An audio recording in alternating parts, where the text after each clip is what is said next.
Bom dia, gente. Prazer muito grande estar aqui. Agradeço muito ao secretário Renê pelo convite. Cumprimento a doutora Celina pela organização. Cumprimento a doutora Ana Carla Abraão. Parabenizo pela bela exposição. Já tinha, cada vez que escuto de novo a professora Ana Carla, a doutora Ana Carla, aprendo mais ainda. Já tinha ouvido, mas é toda vez um prazer ouvir. Cristina, minha velha amiga de tantos anos, né, Cristina? Não vamos dizer quanto tempo, porque o pessoal acha que a gente é velho. E o doutor prefeito Eduardo Leite, Eduardo Pimentel, prazer conhecê-lo. Enfim, cumprimento a todos, a plateia, no nome do conselheiro Ivan Bonilha, meu presidente do Instituto Rui Barbosa. Então, um pouco o que eu me propus a fazer, na verdade, aqui, é trazer um estudo de caso do que foi feito no estado do Ceará, basicamente no Tribunal de Contas. Estou no 4º ano como presidente do Tribunal de Contas. O que é que a gente conseguiu fazer dentro dessa visão de que é possível, sem mudar o ordenamento jurídico, mudanças pontuais, é possível melhorar muita coisa. Não precisa fazer grandes reformas para mudar algumas coisas e ter resultados relevantes. Então, primeiro, eu queria só dizer um diagnóstico mais geral, não é? Acho que muda aqui, não é? E todo mundo repete isso, e é verdade, não é? Ixi, parou aqui a... Voltou? Tá. Então, o diagnóstico geral do setor público, a Ana Carla bem apontou. Primeiro, essa questão de problema de incentivo. Todo mundo sabe disso, olha, gente. O ser humano é movido a incentivos.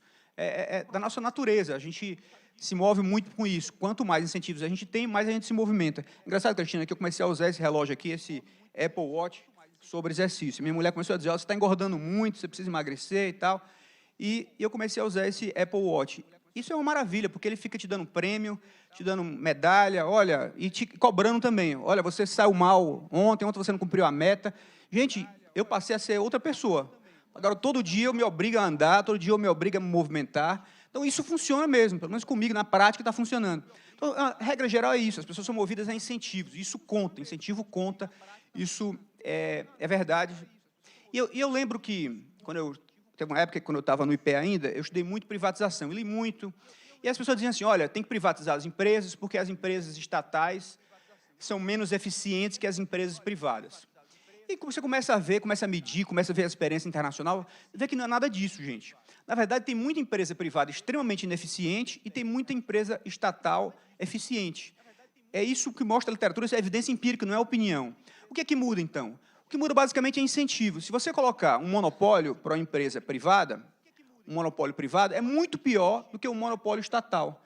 Então, a questão básica é ter competição. Se não tiver competição, se a empresa ficar sem nenhum risco de ser, se tiver um mercado contestável, se ela não tiver competidores, ela tende a se acomodar. É da natureza das empresas, da natureza das pessoas, da natureza do ser humano, tender a se acomodar se não tiver competição, se não tiver pelo menos um mercado contestável, se você não puder perder aquele seu mercado, a tendência é ir para a acomodação. E aí eu sempre faço essa imagem, na verdade, essa imagem eu ouvi há muitos anos e guardo e sempre repito. É que o setor público é um pouco como uma máquina que tende, prefeito, a pegar os melhores, você faz um concurso público, 5.000 candidatos, 50 vagas. Então, 4.950 ficam de fora. Se 4.950 ficarem de fora, 50 entraram, supostamente, em média, os 50 que entraram são os melhores. Só que, da estabilidade, uma estabilidade absoluta, quase. Você não tem programa de incentivos, você não tem quase um treinamento, os treinamentos são muito esparsos. Não há incentivos à produtividade. Então, a acomodação leva, essa máquina transforma os melhores nos piores. E eu sempre digo isso lá no tribunal. Gente, olha, vocês aqui fizeram um concurso 5 anos atrás, por exemplo, e aí concorreram com gente que estava no setor privado, vocês saíram melhor, vocês estão aqui no Tribunal de Contas. Depois de 5 anos, com toda essa nossa máquina, o sujeito que continuou no setor privado, lá na Ernest Young, na Price, enfim, nessas empresas todas, continuou se atualizando, continuou fazendo curso, continuou com medo de perder o emprego, não é? Porque todo dia tem gente nova. E o cara do setor público muitas vezes ficou para trás, porque está acomodado, porque tem estabilidade, porque não tem regras de incentivo. Então, é essa máquina que tende a transformar os melhores nos piores. Então, como a gente consegue resolver esse problema? Então, eu falei um pouco isso vale para as pessoas, vale para os servidores, vale para as empresas, vale para as instituições, tudo que não for contestável, isso vale até para os casamentos, né? Tudo que não tiver contestável, se for totalmente fácil aquilo, as pessoas tendem a se acomodar e o sujeito vai ficando gordo, a mulher também vai ficando gorda, então tem que ser contestável, né? Tem que ter uma competição potencial, pelo menos potencial, não é real, é efetiva. Eu acho que isso é uma regra básica que falta no setor público, e a ideia é como quebrar essa lógica. Então, estou vendo que tem aqui um eco, né? E é um caso específico do Tribunal de Contas do Ceará, quando eu assumi a presidência lá em 2016. Porque ela tinha uma questão que eu acho que é muito comum também no setor público, mas que tende a aumentar mais ainda a acomodação, é que você tinha uma estrutura, e tinha os secretários, os diretores, os subdiretores, que, além da estabilidade do servidor efetivo, os servidores comissionados, Cristina, também, na prática, eram praticamente estáveis. Então, o sujeito assumiu o cargo de subdiretor, ele sabia assim, olha, eu jamais vou deixar de ser subdiretor. Só quando o meu chefe, o diretor, se aposentar, é assim que eu vou ser. E o diretor a mesma coisa. Eu não vou jamais ser secretário, porque o secretário ainda é jovem, ele ficava ali o tempo que ele bem entendesse, era basicamente assim. Aí o que acontecia? Uma acomodação geral, o secretário estava acomodado, os diretores estavam acomodados, e as pessoas que não eram diretores, que não eram subdiretores, que não estavam, também estavam acomodados, porque eles sentiam que também não teriam a menor chance de ocupar esses cargos. Então, o quadro, a tendência era de acomodação geral, porque ninguém poderia ascender, e quem tinha um cargo estava tranquilo que ele não era contestável aquele cargo. Regra geral, não era sujeita a contestação. Ninguém podia ascender. Então, uma instituição acabava sendo uma instituição que tendia a exacerbar a acomodação das pessoas que lá trabalhavam. Pois bem, como quebrar essa lógica? Né? Esse aqui é o ponto. Quer dizer, sem mudança na legislação, mudamos nada na legislação, Ana Carla. De início, não mudamos nada na legislação. A legislação que já estava posta. Lá já tinha, Paulo, a previsão de produtividade individual. Mas só que a produtividade individual, na prática, era como na nossa época do IPEA. Eu lembro que na nossa época do IPEA, eu sempre gosto de contar essa história, que tinha lá a gratificação de desempenho e produtividade. E aí, o ministro Bresser Pereira, na época da reforma do Estado, ele criou assim, olha, gente, se eu der para todo mundo 100%, for possível, todo mundo vai ficar com 100%, Renê, e, na prática, é só aumento de salário. Aí, o que ele fez? Criou a tal da curva normal forçada, que apenas 20% podiam ter 100%, né? Fazer uma normal, exatamente para forçar a que houvesse diferenciação. Só que, na prática, de novo, o que acontecia? Era que tinha alguns que estavam perto de se aposentar, aí o chefe chegava lá e dizia o seguinte, olha, você está trabalhando muito, parabéns e tal, mas o fulano, que não está mais fazendo nada, já está quase encostado, mas eu dei 100% para ele, porque é gente boa e tal. Aí ele acomodava, você ficava um pouco chateado, ele acomodava, não, rapaz, mas tem uma viagem muito boa, um congresso ali e tal, você vai no meu lugar. Basicamente assim que funcionava, e na prática, então, ela acabava mesmo a normal forçada que o Bresser implementou, não funcionava a contento. E aí o que a gente fez? Então, gente, olha, está na lei já, vamos fazer a produtividade individual e vamos medir. 10 minutos? Tá. Então, vou acelerar um pouquinho. Então, vamos fazer essa produtividade individual. E aí, gente, a resistência foi enorme. Ana Carla, você nem imagina o movimento que houve contrário a isso. Aí, porque ele já estava na conta, estava todo mundo com 100%. Se está todo mundo com 100%, como é que você vai dizer que agora a produtividade não é mais que é individual, que vai medir, e 40% da produtividade era individual? Puxa vida, já está na conta, não quero saber disso. Então, um movimento muito grande contra isso, os servidores reclamaram e tudo mais. Um ponto. Depois, existia esse cargo de subdiretor, né? Que, como eu falei para você, eu disse, olha, gente, é cacique demais para pouco índio. Vamos acabar com a história de subdiretor, acabou com isso, mas eu não vou, o cargo vai ficar para vocês ainda. Eu vou fazer o seguinte, esse subdiretor vai ser o cargo um cargo, quem tiver a produtividade individual mais alta vai ocupar esse cargo. E aí veio, Renê, o presidente da Associação dos Servidores conversar comigo. Mas, presidente, você vai exonerar fulano que está aí não sei quanto tempo. Eu disse, rapaz, olha, eu vou exonerar fulano, era a cada 6 meses. Então, eu media a produtividade a cada 6 meses, quem tivesse a produtividade mais alta ficava com esse cargo. E, então o cara deixou de ser o cara que ficava só sendo chefe, e chefe não faz o trabalho, né? O chefe fica só coordenando, e passou a ser um cara que fazia o trabalho. Então, quem tivesse a produtividade mais alta ia ficar com esse cargo. Aí veio o presidente da associação conversar comigo. Olha, presidente, você não podia fazer isso, o sujeito está não sei quanto tempo. Eu disse, rapaz, espera aí, mas eu tirei um sujeito, um servidor da casa, e nomeei outro servidor da casa, não chamei ninguém de fora. Então, você defende o cara, o servidor que já estava ocupando, e é contra o servidor que não ocupava antes, ficou tudo em casa. Aí ele ficou meio encabulado e saiu, porque viu que realmente eu estava deixando o cargo dentro da casa. Só mudei o critério é quem tivesse a produtividade mais alta. Então, esse foi um ponto importante.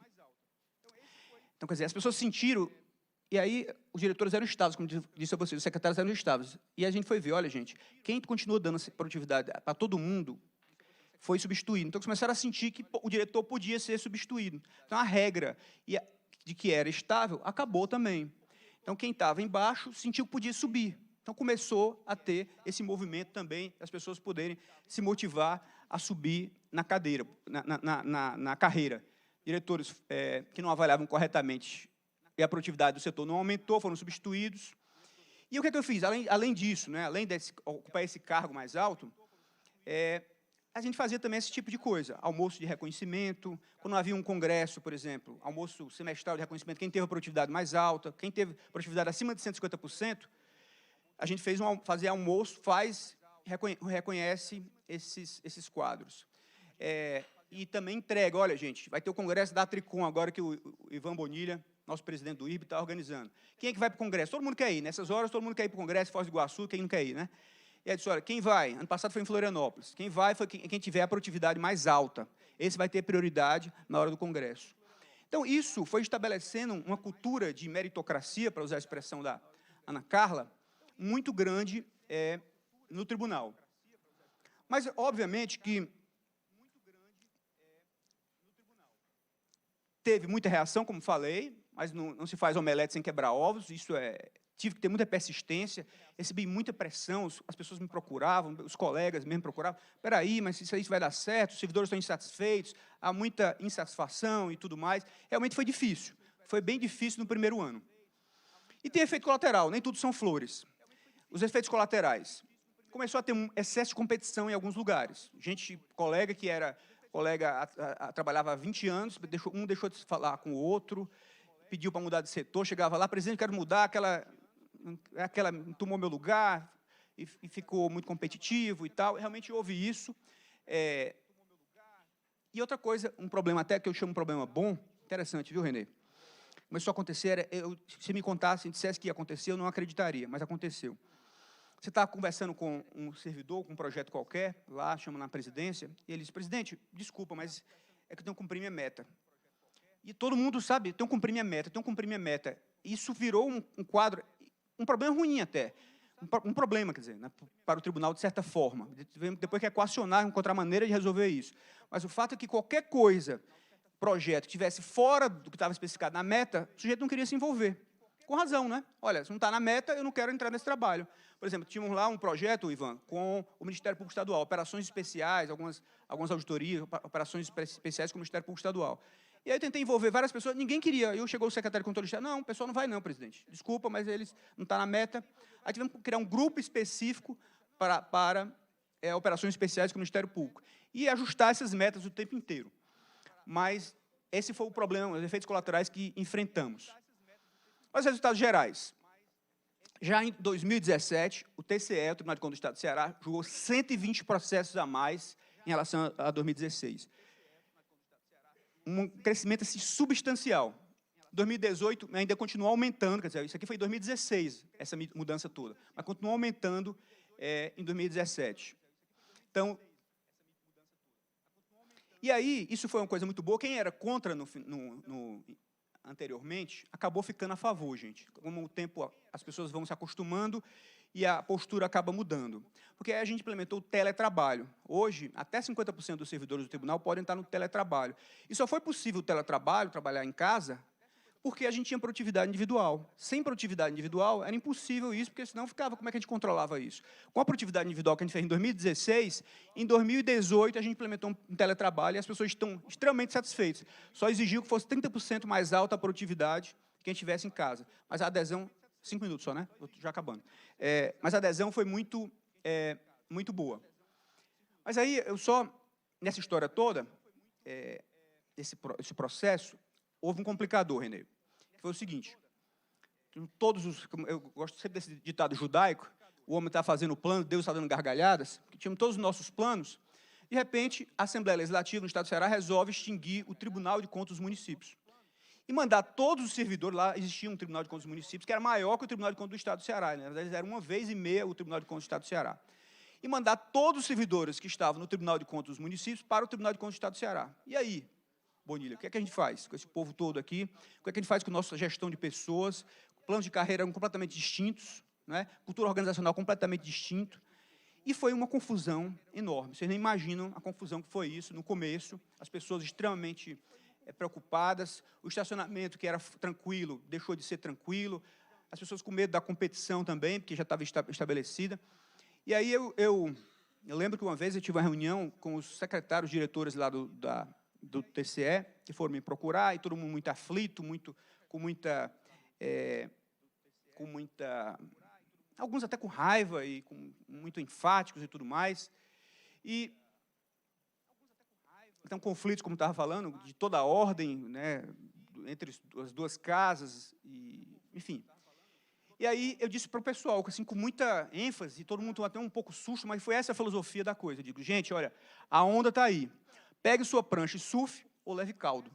Eu dizia isso exatamente para o pessoal, de uma forma bem dura, mas muito realista, dizendo o seguinte: olha, quem extinguiu o Tribunal de Contas do Município não fomos nós, fui eu, não foram vocês, foi uma decisão política da Assembleia Legislativa, o Supremo disse que era constitucional, 8-2 o Supremo disse que era constitucional, então agora a gente tem que conviver com isso. Quem ficar aqui reclamando, quem ficar aqui achando ruim, lembrando do passado, vai, como no surf, vai levar caldo, você vai ficar para trás, vai ser engolido por essa onda. Então a gente tem que se adaptar. Foi essa a filosofia, e, de fato, hoje, a gente tem um plano de carreira já unificado, e aí a gente mudou, naquela época a gente precisou unificar o plano de carreira, aí foi a primeira modificação legislativa, Cristina, que a gente fez, para subir na carreira, ficou lá, precisa ter 100% da produtividade, deixou de ser automático, Ana Carla, deixou de ser automática a progressão. Se ele não tiver 100% da produtividade, ele não sobe na carreira, de um nível para outro. E ele tem que ter 80 horas de treinamento, é obrigatório também, isso é um padrão internacional de órgão de auditoria. Já está acabando, né? Vou acabar, viu? Mas tudo isso não acontece, esse aqui é um ponto, se não tiver bom gestor, gente. A gente não pode esquecer isso, ó. Gestão importa. Gestão importa. Eu digo, gente, olha, você quer ser chefe só para fazer pose, que é chefe, que é diretor, que é secretário, todo mundo quer ser bonzinho, aí não dá. Gestão importa, ou seja, o chefe tem que cumprir o papel. Começar do presidente do tribunal, ou o secretário de Estado, o governador, o prefeito, tem que cumprir o seu papel, não é? Ser chefe às vezes, ser chato, impor as medidas, ser, às vezes, impopular. Então, quer dizer, se o presidente tem que ser assim, também o secretário, também o diretor, também o chefe de seção. Mas, na prática, o que a gente vê em muitos lugares é que todo mundo quer ser bonzinho, todo mundo quer dar 100% de produtividade, todo mundo quer... Quer dizer, isso destrói qualquer sistema, como destruiu lá o da GDP do IPE. Então, não adianta você desenhar o sistema mais bonito do mundo, super bem desenhado, eu contrato lá a Fundação Dom Cabral, uma instituição super bem conceituada, desenha o melhor modelo. Não adianta, se a implementação não for boa, se a gestão importa. Os chefes, as chefias, têm que cumprir o seu papel. Isso começa do mais alto cargo, que é o presidente do tribunal, exigindo e trocando pessoas que não cumprirem o seu papel. Não é? E também passamos a investir maciçamente em treinamento, criamos esse programa Auditor do Século XXI, muito focado em análise de dados, isso foi uma medida também para motivar as pessoas. Como é que está hoje o resultado geral? As pessoas estão satisfeitas ou insatisfeitas? É claro que eu sou suspeito para falar como atual presidente, como o principal responsável por essa política. Mas eu digo o seguinte, olha, o tribunal julga muito mais do que julgava no passado, tem uma presença muito mais forte no Estado que tinha antes, E se você conversa com as pessoas, a maior parte delas está feliz exatamente por isso, porque tiveram oportunidade de ascender, oportunidades que não tinham antes, cada um se considerava estagnado, agora não. Oportunidades de treinamento foram muito intensas, não é? E teve a oportunidade, quem não estava afim disso, de disputar cargos no tribunal, a oportunidade do teletrabalho e ficar em casa. Então, eu vou concluir só para dizer que isso, René, que sim, na minha visão, na minha avaliação, é possível melhorar o serviço público, Ana Carla. Na minha visão, com o ordenamento jurídico que está disponível, já é possível melhorar o serviço público, fazer mais entregas, como a gente conseguiu fazer no Ceará. Agora, o fator humano é essencial, né? Os chefes são essenciais, os servidores são essenciais, e eu posso falar isso com toda tranquilidade. Eu não fui outra coisa na vida, além de professor, claro, também, mais do que servidor público. A vida inteira eu fui servidor público. Desde 1995 fui servidor público. Sou servidor público, sempre fui servidor público. Então, fico muito tranquilo para falar sobre isso. Não tenho nenhuma dificuldade quanto a esse assunto. Mas é possível. Agora, gestão importa, tem que realmente se empenhar, cada um se empenhar para quebrar esse ciclo. Obrigado, gente.